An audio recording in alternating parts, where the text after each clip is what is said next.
Boys, I don't even know where to start with this freaking week. Okay, so I just came from like a 3-hour drive, so I've been in the car. It's President's Day, so I didn't have work today. And so I was spending the day doing stuff with my girlfriend, and I get home, and I couldn't not get the recap out tonight because it was literally a freaking roller coaster of emotions, okay? LTG, the team that I put at the bottom of the power rankings, defies all odds. More likely than not, I was just wrong about the team. But they defy all odds, right? They make playoffs. And they are playing my top-ranked team, Team Liquidation, in the semi-final matchup, okay? So this is crazy already. But then these games are something special. So we're just gonna watch all of them, okay? They honestly, I think they get progressively crazier. So it's gonna start out a little tame. It's gonna start out a little tame, but it's just gonna get crazier and crazier. So I'm gonna play these on fast mode to start at least. So this is the Ubers matchup. This is Divinity versus the Rage. They've both been having really good seasons. I think the Rage was something like 3-1 maybe on the season, and Divinity I think was 4-1 on the season. So definitely both been having solid matchups. Let me scoot this over just a little bit. But obviously Rage has a very offensive team here, and Divinity has a much more balanced focused team. And something I really like about this game is that Divinity does just a really good job to show when somebody's bringing just like some crazy HO team, showing you how you deal with that. So he's seeing a lot of flip turn, he's seeing a lot of U-turn and whatnot, and he's also seeing some strong physical attackers with the. Ooh, sorry, did I just mess up my microphone? He's also seeing some strong physical attackers with like potentially Lucario and the Azumarill and whatnot. So we're seeing a lot of Rocky Helmet. I think we saw one or two different Rocky Helmets. And then you also have the Ferrothorn, which is holding the Rocky Helmet with the Iron Barbs. Something cool from Rage's side as well, I think we're seeing a special Rayquaza, which definitely usually more of a physical attacker, and you see extreme speed and these Dragon Dance sets and whatnot. So kind of a cool build, and I feel like when you're playing one of these offensive teams, you have to catch your opponent a little bit off guard. But Divinity definitely prepared well for this, prepared to prevent something like a Spectre sweep. So obviously the Terra Normal, whatever this thing is called, can't remember, spreading a lot of paralysis. Paralysis is like one of the most beautiful anti-cheese things that you can run. This Slow King has just been given hell to that Rayquaza because the Rayquaza isn't like Sword Stance. He really hasn't been able to break past it. And then this Lucario, I think he took off Crunch. So because he took off Crunch and put on Earthquake, and then especially with that burn kind of clutches it out. But at that point, I think Mewtwo may have clutched out the game. But yes, the Psy Strike, once you get the Calm Mind up, it's going to kill the Spectrier, bam. It's going to kill the Rayquaza, bam. And now it is also going to kill that Lucario. So, solid game to Rage, but I mean, with such an offensive team and you have like such a volatility like that, it can be kind of a hard matchup. Divinity's really solid player and knows how to break a HO team like that. And so prepared very well for the game. So that's 1-0 in Team Liquidation's favor. But hang on to your damn seats, okay? Because you're not going to be ready for this. This was a matchup that was actually. So this is Daddy from Team Liquidation. Daddy from Team Liquidation is on. Let me put Team Liquidation on the right side. So in all of these games, I'll make sure Team Liquidation's on the right and LTG is on the left, just because that's what I did for the first game. The previous, like during the regular season, they had this same matchup, and I believe Daddy 5-0'd Relix. I believe the Tapu Fini was killed by the Araquanid, and then Zero Aura got like a Calm Mind or two off, and then just went ham. So Relix has a chip on his shoulder, and is definitely more prepared for the Zero Aura this time. And Daddy, obviously a very strong player, comes out swinging with that Mega Gallade lead, but heads up lead by leading Skarmory, probably one of the only things that Daddy did not want to see lead on the other side. But with these 0-0 matchups, it can be so volatile. And something that you might see from Milix's side is 51 to that Skarm from that liquidation. This Araquanid is actually very dangerous to the team offensively, especially because this is a Z Araquanid. And what we saw in the previous weeks is that, or in the previous match, he had I think like Z Acid Downpour. This time it's just Z Hydro Vortex, because even if that Tapu Fini switches, okay, I want to call out that play too. Even if the Tapu Fini switches a Z Hydro Vortex from probably 252 Adamant Araquanid, that's gonna freaking kill anything on the team. I don't think like that Tapu Fini got sauced. Hydreigon probably lives the attack but doesn't kill back, and it probably does like 70 to Hydreigon in reality. Everything else probably dies. Maybe Skarm might live from full, but from what Skarm's at right now, he's not gonna live. And then if we scoop back like a play or two here, Daddy tries to make an aggressive play to, obviously he sacks the Tapu Fini here. Obviously it's -1 defense, so that's why it's killed. Tries to make an aggressive play there, gets the Zero Aura in, and since he knows it's not Wakan Berry, he's thinking Relic should be switching out here. Probably should be switching out to something like the Seismitoad or something. Relic says, no, I'm not switching out, baby. Hold this liquidation for me. Mega Gallade, one of the fiercest mons that you really don't want to have to deal with, killed right there. And let me tell you, like, looking at Daddy's team, like, obviously a lot of this team is preparing for like Zera and Mega Gallade to sweep. When you lose your Mega Gallade like that to somebody making a ballsy stay out, almost reckless, but I guess he has 2 electric resists, so it's like, you know, very strong stay out. It worked out very well in Relix's favor, and bam, just losing the entire Gallade in one hit, very tough. So then Daddy's kind of on the back foot for the rest of the game here. You saw the, I think it was Bulk Up Breakneck Blitz Zero Aura, and so he was trying to catch the Seismitoad with it, because if you're Bulk Up Zero Aura, you kind of need the Grass Knot to get through Seismitoad, or you can get through it with a strong normal move. But the strong normal move is definitely going to be Giga Impact. So if he ever kills Seismitoad with Giga Impact, then you know, Deontay or something would be able to come out and revenge kill it at that point. So his Zera is now dead on switching, and it's basically from there it's a dead game. So originally in the regular season, Daddy 5-0's Relix, and then for revenge, Relix comes out. This is on hyper fast mode, and I believe it's either going to be a 4 or 5-0. No, I believe it's a 5-0 because the Skarm's just healing. We'll watch it to the end. Here we go. We'll skip a couple times. Skip. Okay, then we see the Skarm has taunt, and it's a faster Skarm. So we see the 4-0. So Relix gets his revenge on Daddy. That ties it up. So Divinity won for Team Liquidation. Relix won for LTG. So now the series is tied up at 1-1, and we have, who is it? I forget the Little Cup player's name. Oh, it's Cran and Zero. Okay, so we have Zero from LTG and Cran from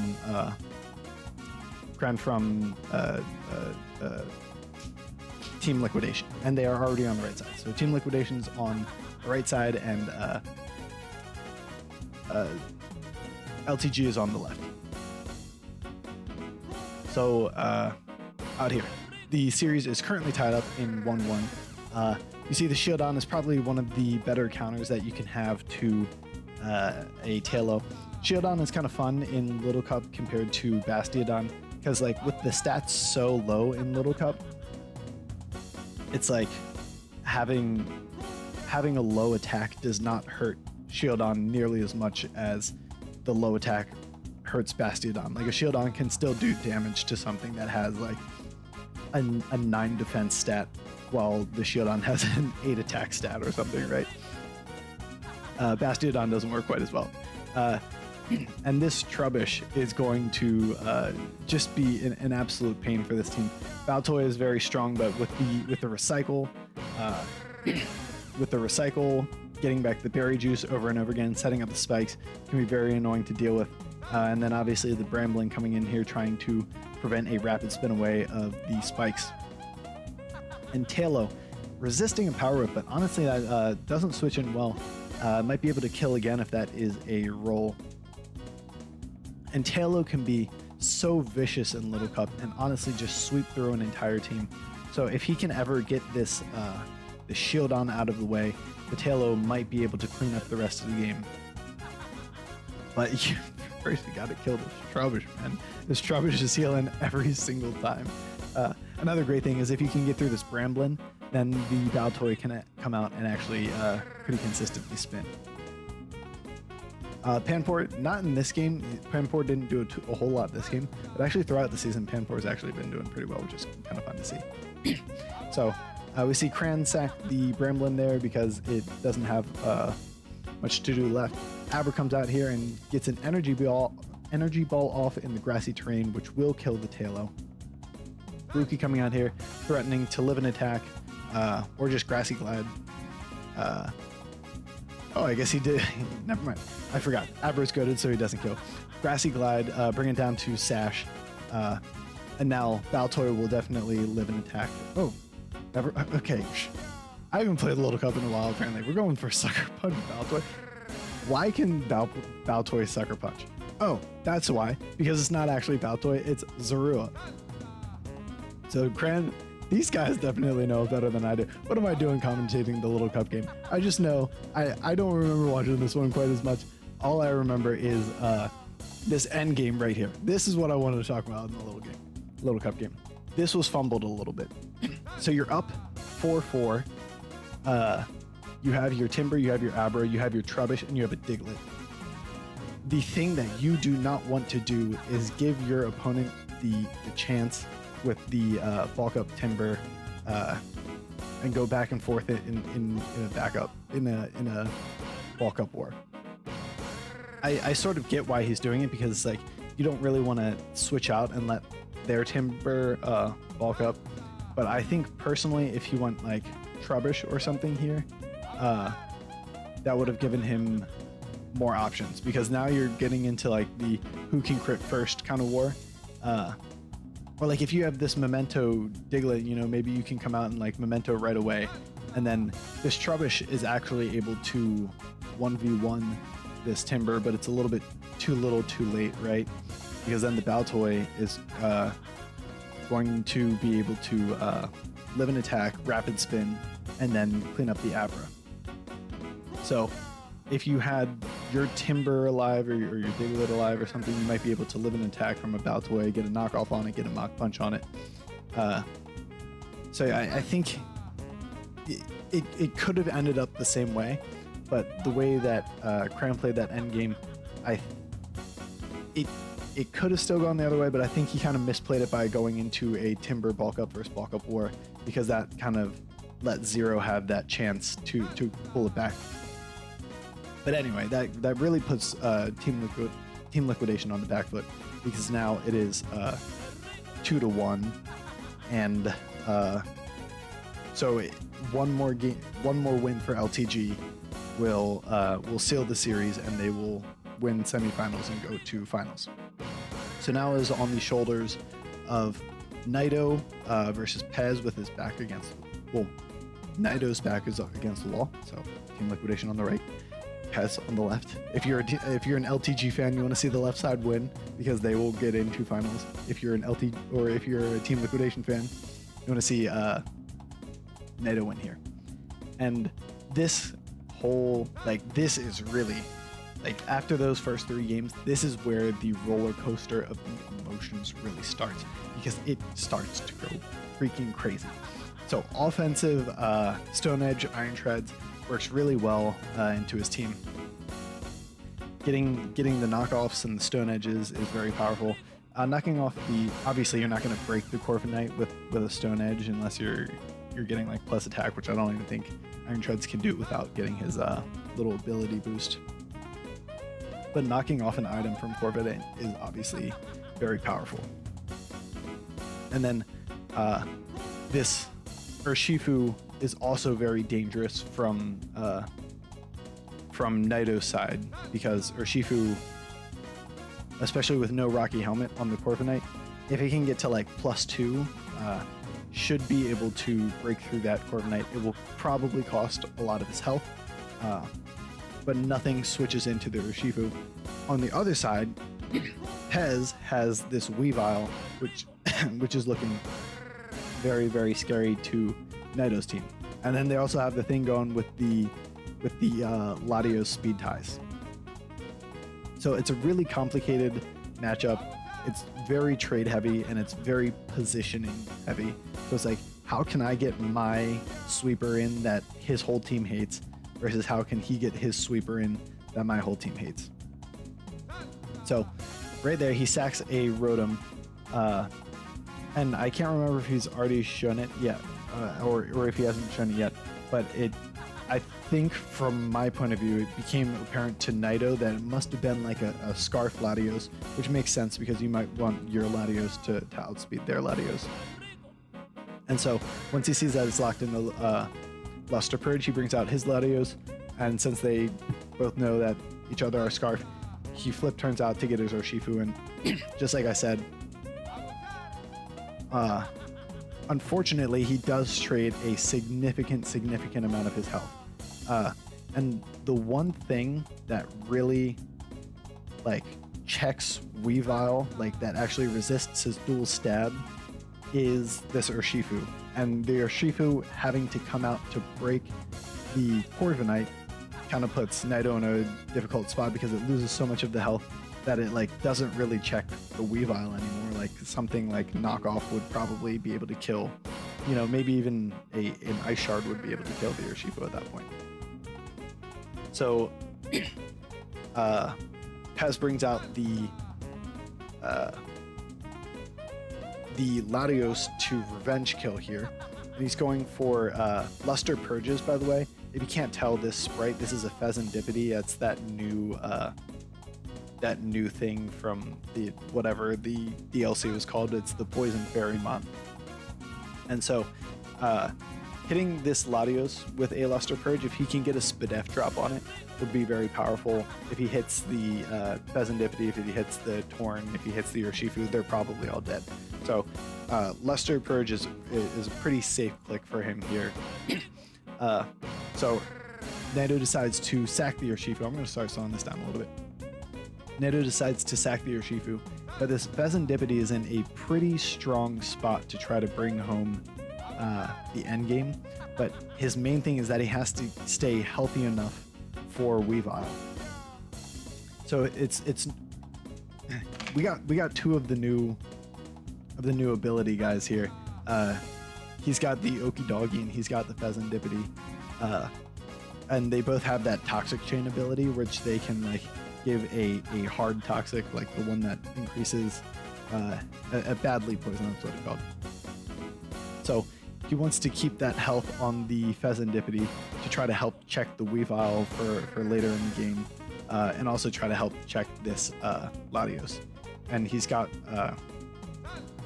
quite the amount of Spadef, so he might be able to live a Luster Purge from where he's at. So just wants to keep it healthy to try to win this end game. So now we see the Latios versus Latios endgame. Nido goes for a flip turn. Supposedly, I would guess because he, like, if you Draco Meteor to kill Pez's Latios, then Pez like sets himself up in a really good position so that he can go into Weavile, and Weavile can get to +2 if the Latios tries to Draco Meteor again to kill him, because he's at the minus special attack. So that puts Weavile in like a really good position to win the endgame, right? So Nido knows that he doesn't necessarily want to do that, so he's hoping that Pez will click something different or switch out or whatnot, and he decides to go to the flip turn. But then obviously you don't really want your Pheasantipity up in there getting getting Luster purged, because like if he dies to that, that could kind of screw your end game as well, because they're kind of both important pieces to this end game. So Pez is definitely in a bit of a driving spot, and he can just keep clicking Luster Purge. And he's kind of like, you know what, try to kill me, like kill me. So Pez got what Pez wanted. You know, he wants to get this Weavile in here with the Latios at -2 attack or -2 special attack, because as long as this Latios doesn't crit, this Weavile is in a really good position to win the end game. So now he gets the Sword Stance up, which he kind of needs to deal with this Pheasantipity at the current health it's at. So he's at +2. He doesn't get crit, just like he wanted. Now he can knock off to kill the Latios, and then clean endgame to win. It's your endgame to lose. Gets hit by the Rocky Helmet and misses the rest of the triple axles. So literally, Pez and LTG taste playoff berth, or not playoff, but finals berth. You know, all he had to do was hit the rest of these dang triple axles. And like, what's he at? You know, triple axle. So even with the Rocky Helmet, he's like, he has just enough HP to live it, right? -17, -17, -17. He'll have, like, if all 3 triple axles hit, Weavile will kill this Pheasantipity and have just enough HP to live the Rocky Helmet damage. I think even if he died from Rocky Helmet, he might still win. I forget who would win the tiebreaker when you die to Rocky Helmet. But it just insane, right? Just so insane. I think hitting all 3 triple axles is like a 71% chance, right? So he has like 71% chance to win, to make playoff finals from this game.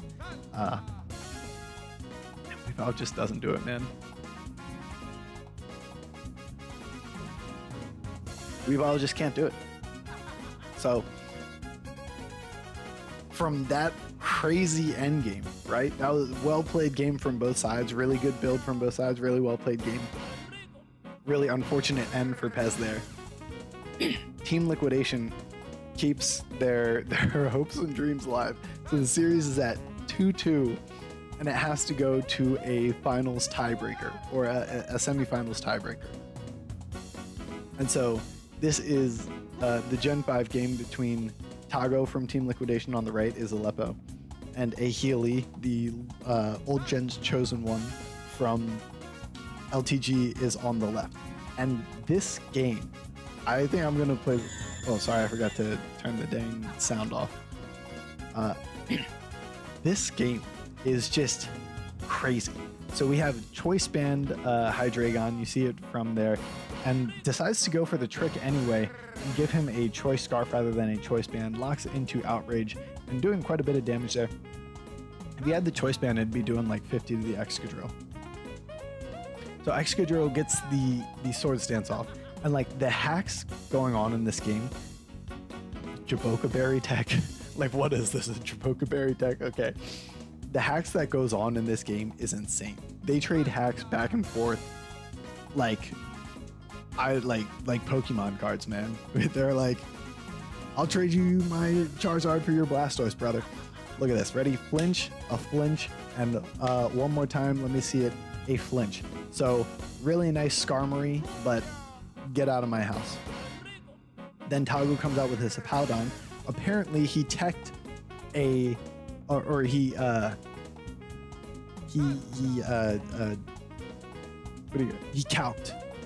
calced a Sand Rush Excadrill.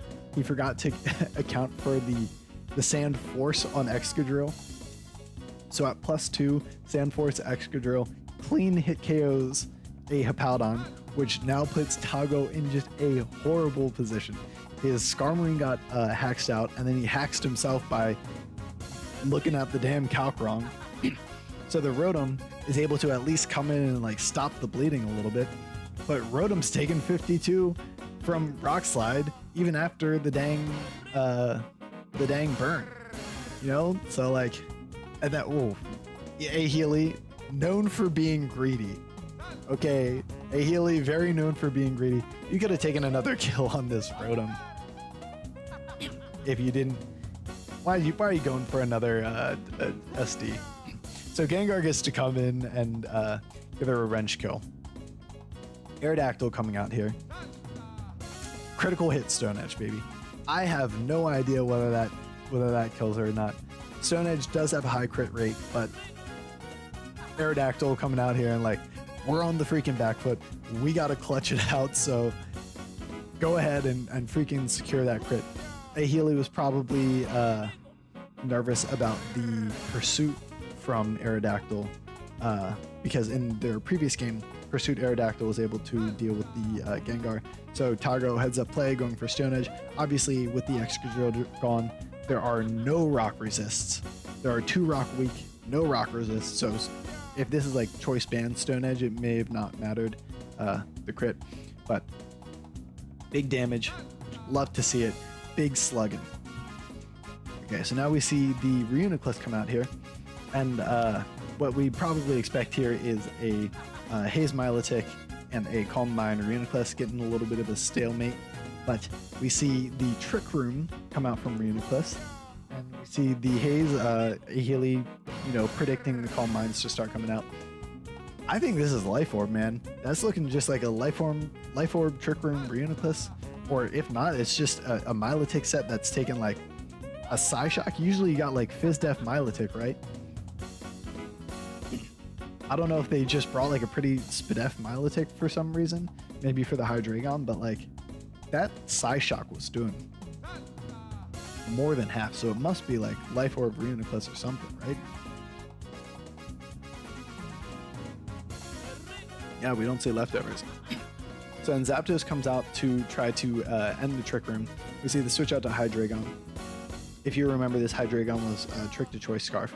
So A Healy just wants to roost and see what it gets locked into. And obviously, Tygo has to stay out here and Outrage. Decides to just roost off the Outrages. Goes back into Reuniclus on the Substitute. I promise this end game, these end games go crazy. The Thunderbolt, that's Thunder. This Reuniclus has been a freaking crit. I mean, Reuniclus is always a bit of a crit magnet, but this Reuniclus this season has been an absolute crit magnet. So, like, I would guess that the Thunderbolt might be able to 2-hit KO, but at least the Reuniclus gets the Zapdos out from behind the sub. So it's like, if you're a Team Liquidation fan, like, it's not looking good for making finals this season. Zapdos behind the sub with some leftovers. Hydreigon able to eat Thunderbolt, and we see it doesn't even get Thunderbolted, but we see the head smash Hydreigon, and look at the rock resists that are left. Honestly, like, I don't know what else in this game has a chance other than the head smash Hydreigon. Like, he needed that, but Ice Shard is able to come out and kill. Aerodactyl with just, it's got 100% HP left, does not get crit by the Ice Shard. And so we have down here this entire series, all of this craziness comes down to hitting a Stone Edge. If Team Liquidation hits a Stone Edge, they get their playoff berth. This Zapdos has already crit something else. Is he gonna get crazy? Let me tell you, boys, I was on the edge of my freaking seat watching this game. This freaking Aerodactyl clutches it out, and from the freaking jaws of defeat, Team Liquidation against the damn wall is able to claw out, dodge a triple axle, and then come out and freaking head smash Hydreigon into Stone Edge Aerodactyl, is able to keep the freaking dreams alive. So Team Liquidation ends up making finals just like I predicted. But like, if you're an LTG fan, you got to feel a little bit robbed there. Like they had a freaking good season, man. It was crazy. So game 5 game series, And that means we're going to see FMP plus Team Liquidation in the finals. I would post the lineups, but Team Liquidation has not sent me their lineups yet. So we just have FMP's lineup so far. Freaking crazy game, man. I am so stoked for finals because that is just an insane series. I'll freaking catch you guys next time. Peace out, boys.